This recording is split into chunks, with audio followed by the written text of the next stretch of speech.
अगर आप लोग एक ही इक्वेशन याद रखते हैं ट्रायोड रीजन की, जो तुम्हारी करंट इक्वेशन है, अगर तुमको वो याद रहती है और साथ में ये याद रखना कि भाई जब सैचुरेशन रीजन की हमें करंट निकालनी होगी तो हम इस इक्वेशन में वीडीएस की जगह वीजीएस माइनस वीटी पुट कर देंगे, और जैसे ही पुट करोगे तुमको ये इक्वेशन यहाँ पे मिल जाएगी, ये इक्वेशन यहाँ पे मिल जाएगी। ठीक है। तो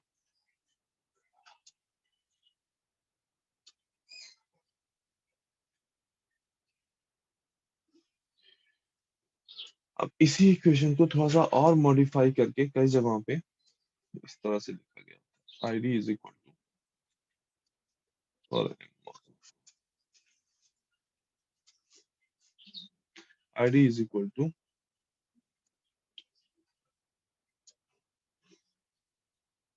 के n dash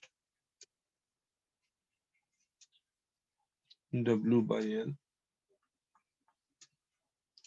VGS minus VT into VDS minus VDS square by 2। यहाँ पे Kn क्या है? Kn डैश को बोलते हैं ट्रांस कंडक्टेंस पैरामीटर।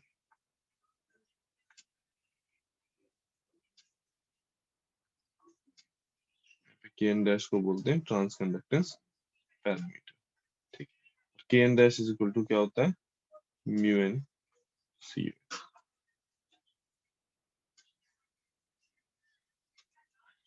ये क्या हो गया? Triode region. इसी तरह से अगर हम सैचुरेशन रीजन में लिखते तो आईडी इज इक्वल टू क्या हो जाता?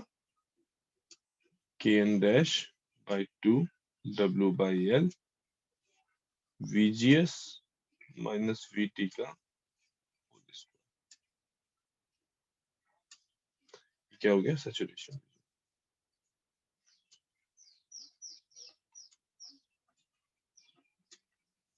ठीक है। सिमिलरली इसी तरह से फॉर पी मॉस अगर हम बात करते हैं, पी मॉस के लिए कलर लिखते हैं तो आईडी इज इक्वल टू क्या आता? KP dash W by L VGS minus VT into VDS minus VDS का square by 2, where KP dash is equal to क्या होगा? Mu p C o x. ये क्या है? ट्रायोड में। और यही आईडी अगर सैचुरेशन में लिखते हैं तो ये क्या आ जाएगी? KP dash by 2 W by L VGS minus VT का होल स्क्वायर। ठीक है। तो इस तरह से ये करंट इक्वेशंस तुम्हें लर्न करनी, याद रखनी है।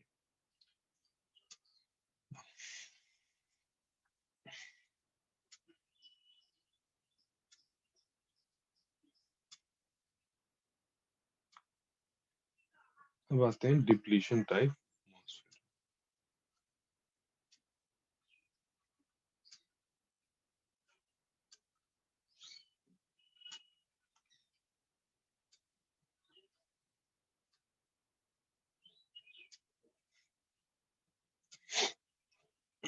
एनहांसमेंट टाइप मॉसफेट में किसी को कुछ दिक्कत?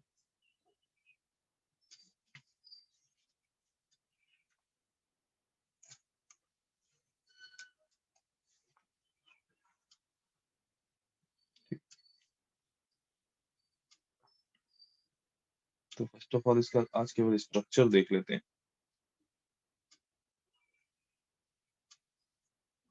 तो इन जनरल हमें पता है कि P type depletion type MOSFET अगर हमें बनाना है तो हमने ये पी टाइप सबस्ट्रेट लिया, यहाँ पे हमने पी टाइप सबस्ट्रेट लिया। उस पी टाइप सबस्ट्रेट में हमने दो वेल्स क्रिएट किए एन टाइप के, यानी यहाँ पे हमने एक एन टाइप की हाई डोपिंग की। ये हमने दो वेल क्रिएट किए एन प्लस टाइप के। ठीक है। देन हमने यहाँ पे ऑक्साइड लेयर, जैसे हमने इस रीजन में ऐसे ऑक्साइड लेयर की एक लेयर बना दी ऑक्साइड, और उस ऑक्साइड लेयर पे ऐसे यहाँ पे मेटल लगा दिया। मेटल हम क्यों लगा रहे हैं? केवल कनेक्शन पर्पज से, कि हम इस जो ये हमने n प्लस वेल क्रिएट किया है, इसका हम कनेक्शन प्रॉपरली कर पाए, उस कनेक्शन पर्पज से हमने यहाँ पे ये मेटल इधर साइड पे, सोर्स और ड्रेन साइड पे जो ये मेटल लगाया है वो इसी के लिए लगाया। ठीक है, तो ये हमने मेटल।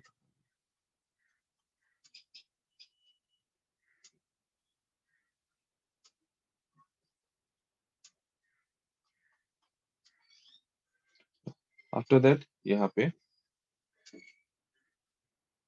इस रीजन में एक और मेटल लगाया, और यहाँ पे हमने डायरेक्ट टच नहीं दिया है सेमीकंडक्टर और मेटल के बीच में। ठीक, तो ये हमारा क्या बन गया? गेट टर्मिनल बन गया। इतना करने के बाद यहाँ तक हमने इनहेंसमेंट टाइप में भी देखा था, इनहेंसमेंट टाइप भी इसी तरीके का था। इसके बाद हम यहाँ कर क्या रहे हैं? चैनल डिफ्यूज कर रहे हैं, मीनिंग यहाँ पे इस रीजन में भी हम एन टाइप की डोपिंग करा के हमने क्या किया है? चैनल को क्रिएट कर दिया है, अपनी साइड से ही चैनल क्रिएट कर दिया। यहाँ पे गेट वोल्टेज, ये सोर्स और ये ड्रेन।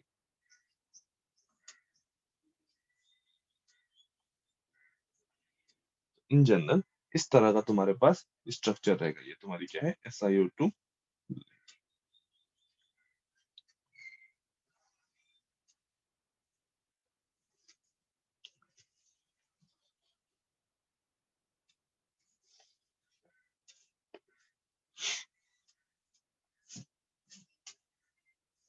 ना अब सभी लोग अपनी अटेंडेंस मार्क कर दो। एंड एक बात बताओ कि यहाँ पे अगर हम इस गेट टू इसको हम गेट टर्मिनल को इस समय ग्राउंड कर दें, इस सोर्स टर्मिनल को हम यहाँ पे ग्राउंड कर दें, और इस ड्रेन पे 5 वोल्ट का वोल्टेज दें, तो क्या यहाँ पे करंट फ्लो होगी?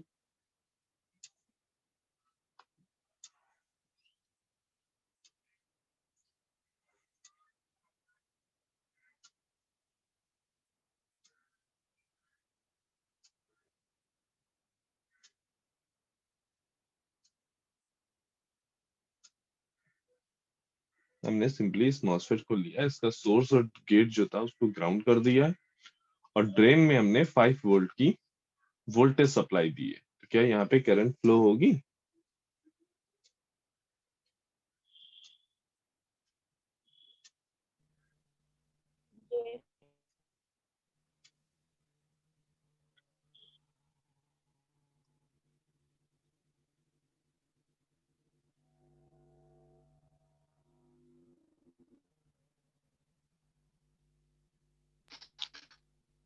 सर अगर इसकी थ्रेशोल्ड वोल्टेज से ज्यादा हमने मतलब ड्रेन वोल्टेज अप्लाई किया तो करंट तो होगी, अदरवाइज नहीं होगी।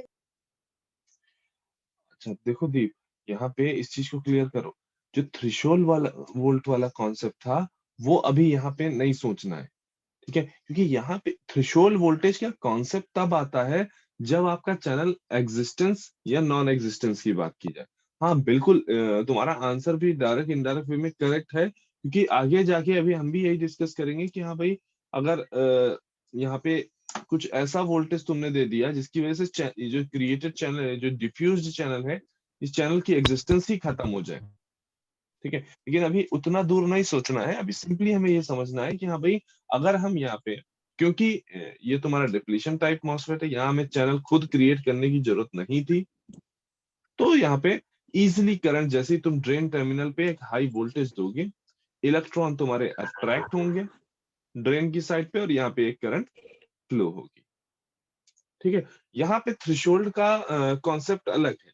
यहाँ पे एक्चुअल में थ्रेशोल्ड वोल्टेज का कॉन्सेप्ट नहीं है, एक नया टर्म आएगा, पिंच ऑफ वोल्टेज। यहाँ पे उसका कॉन्सेप्ट है, यहाँ पे पिंच ऑफ वोल्टेज का कॉन्सेप्ट, यहाँ पे थ्रेशोल्ड वोल्टेज का कॉन्सेप्ट नहीं है। ठीक है, लेकिन ऑलमोस्ट दोनों सिमिलर है। जैसा कि तुमने अपने आंसर में बताया, वैसे ही ऑलमोस्ट दोनों सिमिलर हैं कि हाँ करंट फ्लो होगी या नहीं फ्लो होगी का पिंच ऑफ से अपना एक रिलेशन है। ठीक है, तो इसको नेक्स्ट क्लास में डिस्कस करेंगे। एंड सभी लोगों ने अपनी अटेंडेंस मार्क कर दी है। सर इसके प्रीवियस वाली स्लाइड दिखा दीजिए।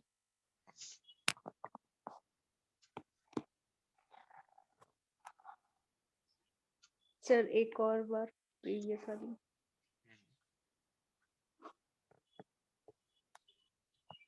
Yes, thank you sir.